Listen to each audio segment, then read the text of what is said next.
season, but their last 2 seasons, 3 seasons for the other have been good. So you can see the package. And not only that, but the cash as well. I was talking about there was money involved.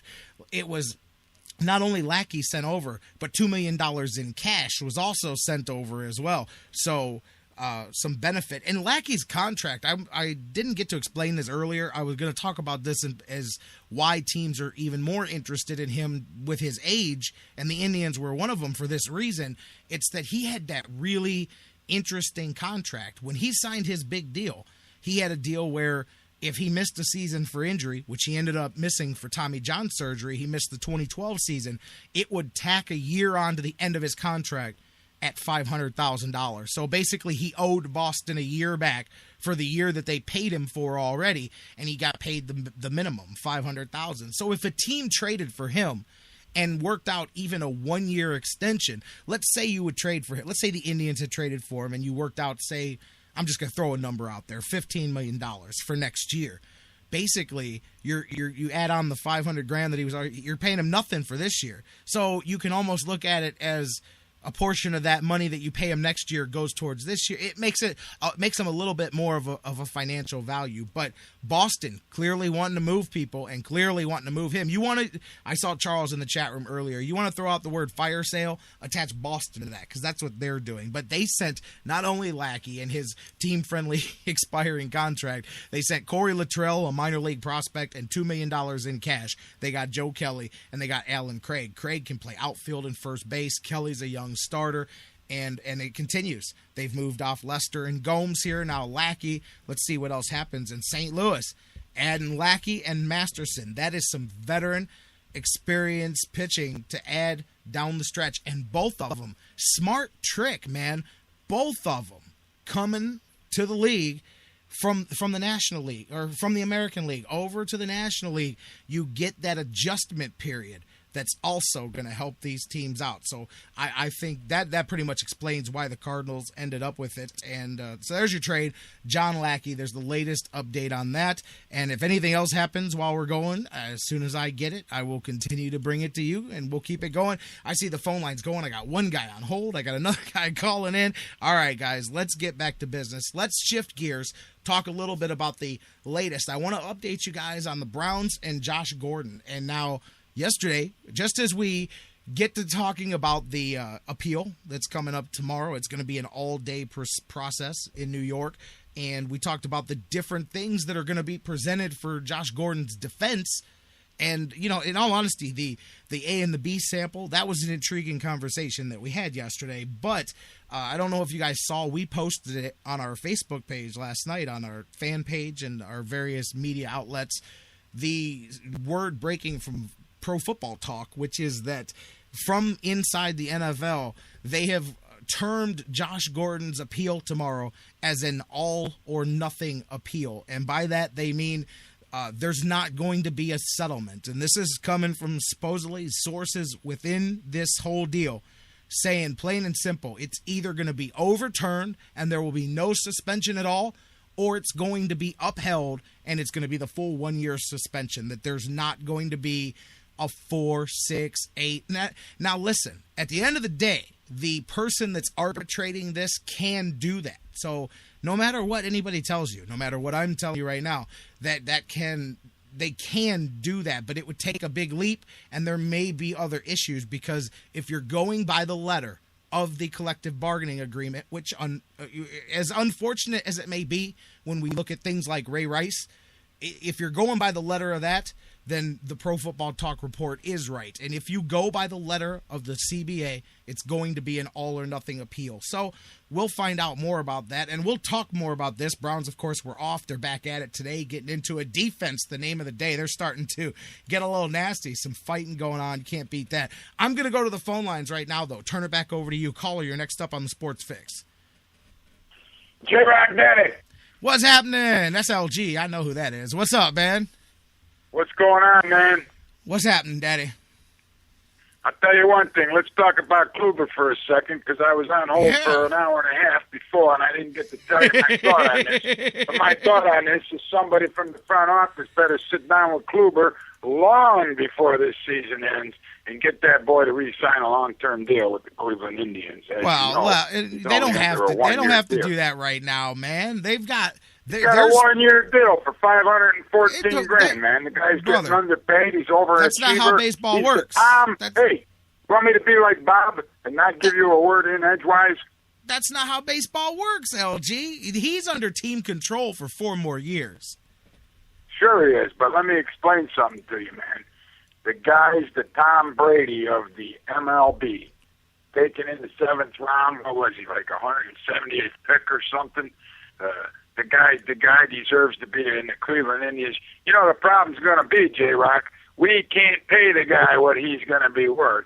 And I hate to see what's going to happen when it's all said and done, man.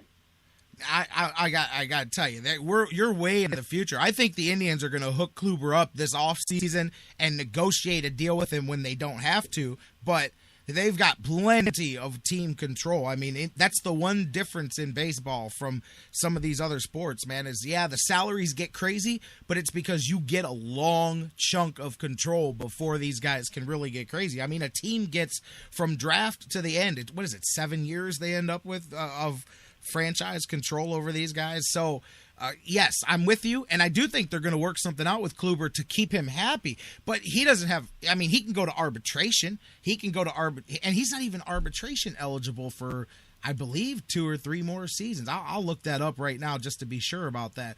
But of course, the Indians are going to work something out with him. But what I'm saying is, it's not life or death. We sit down this off season and work something out. But I do think they will. But man, the Indians are going to have a bargain in Corey Kluber for the next few years. If he continues to play the way he's pitched lately, you have to work something out with this guy. And I agree with that, for sure. He'll be one of the best pitchers in Major League Baseball. And who saw this one coming, really? I mean, he did a good job last year. I did. But something really just clicked in this year.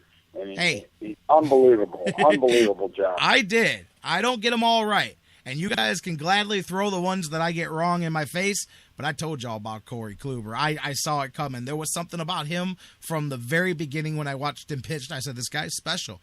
I'm not one of them guys that says, I told you. This is one that I got right, and I am going to say I told you about this one because I saw it coming. But, hey, my boy Josh Tomlin is crapping the bed. You got to take your victories when you can get them, J-Rock. You know it. Josh Tomlin's crapping the bed on me right now, so you bet I'm going to ride Corey Kluber as far as I can. I'll tell you one thing right now, man. Let's talk a little bit about this Cleveland Browns training camp that's been going on lately. And if you look at some of the numbers, I hope that the fans can calm down now and not give the coaching staff of the Cleveland Browns a hard time on starting Johnny Manziel over Brian Hoyer, because it's clearly evident Manziel is nowhere near ready to play NFL football. He's having a terrible camp the first 4 or 5 days. He's got a 49.4 completion average.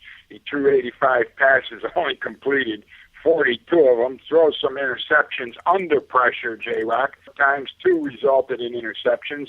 This sounds like Brandon Wheaton all over again to me, man. And I tell you, we have to avoid ruining the career of another young quarterback in the city of Cleveland. We got to be patient. We got to sit back. We got to wait for this clown to learn what he's supposed to be doing and stop with his partying. And, instead of going to the bar Wednesday night or Tuesday night on the day off and coming up the next day, he should have been at home studying his playbook, because there was a number of plays that were aborted during his training camp sessions because of all the confusion there was over what play we were exactly running. I mean, this guy needs to crack the book, sit down, and do more studying. He's not NFL play ready. People need to calm down.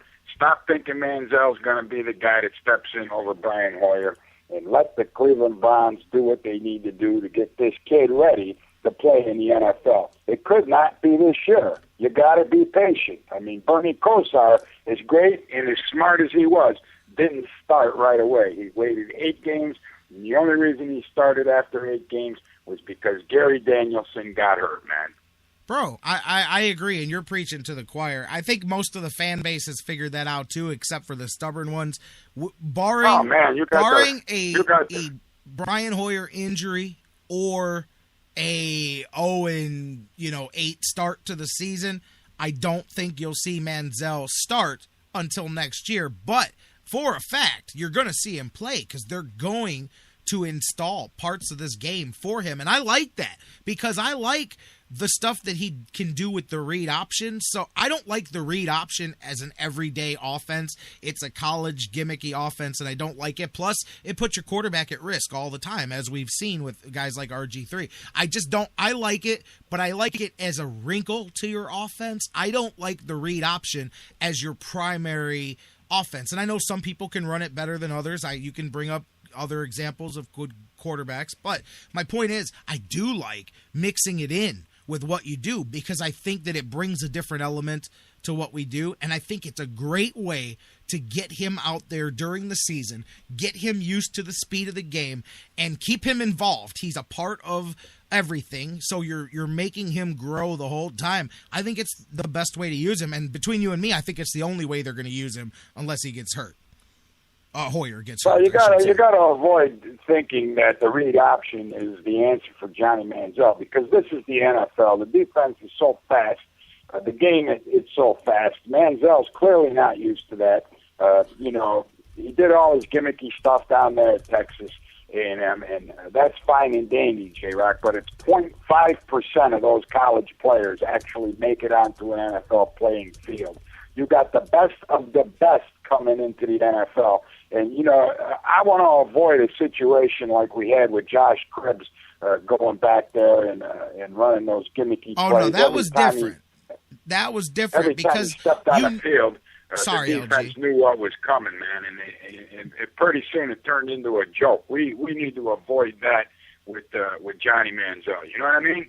Yeah, and I'm with you. I was sorry to step on you. I agree with you said 100%. See, to me, when you went with the flash package, you knew exactly what you were going to get, and that's why that never worked. At least with the read option with Manziel, he can deliver the pass better than Josh Cribbs could. So what I'm saying is he's at least when he comes out, you've got to respect the run, the pitch, and the pass is what I'm saying. When Josh Cribbs was out there, you knew he wasn't passing the ball. You knew what it was going to be, a direct snap to Josh Cribbs, and then he was going to run around up the middle or run around the end, get stopped for a 2-yard loss. I mean, everybody knew that. And the flash package used to tick me off when I would watch the Browns because I'd go, come on, you're not even putting a wrinkle into this where he might pass the ball or whatever. So there's the difference, in my opinion, is that with the read option, you at least have a dual threat, and it gets him on the field, I just want to answer one of Bruce Wood's questions in the chat room there. He's talking boring 5-yard passes. Brian Hoyer has really impressed a lot of people in this training with his camp. arm strength. He's completed numerous downfield, big-time passes. He's got more touchdowns, obviously, than Johnny Manziel, which I think only has 2 touchdowns in the entire training camp so far. One of them came off of a little bootleg where he just flipped the ball out to the running back who Larry, ran into it. You're different than me. I'm watching every day and the days that I'm there in person, but I don't do what, and you're not the only one. A lot of people do it. A lot of the fans do it too. I don't have the stats. Like, I'm kind of sitting here going, dang, LG knows how many completions and the touchdowns. I don't keep that because they are keeping score, J-Rock, and you have to keep a little bit of score if you're going to have a fair competition. That's not how you keep score, LG, in my opinion, because there's so many variables. I've watched it, and just because a guy completes a pass, there's a lot of it could have been a terrible pass that ended up being completed. To me, when you're just looking at the numbers like that, it's not a true evaluation. And I know it helps, especially when you can't go every day. It's easy to hear, well, Manziel went 9 for 15, Hoyer went 10 for 14, whatever. But there's a lot more to it than that because a lot of times other people are making mistakes. The quarterback's making mistakes. Sometimes bad passes get completed, and a lot of times good passes don't get completed because yes, you're using a tool, and that is something, but I think if you rely just on that, and I'm not sticking up for Manziel. Hoyer's head and shoulders better at this point. I'm with you 100%. But there's a reason. There's a reason, J-Rock, that Hoyer's head and shoulders better. He's not. Let's not say, it's not because of his athleticism, even though Hoyer is pretty athletic himself. But it's definitely not his athleticism that makes him better. It's the years of experience he has learning behind a guy like Tom Brady. I mean, come on, man. Bill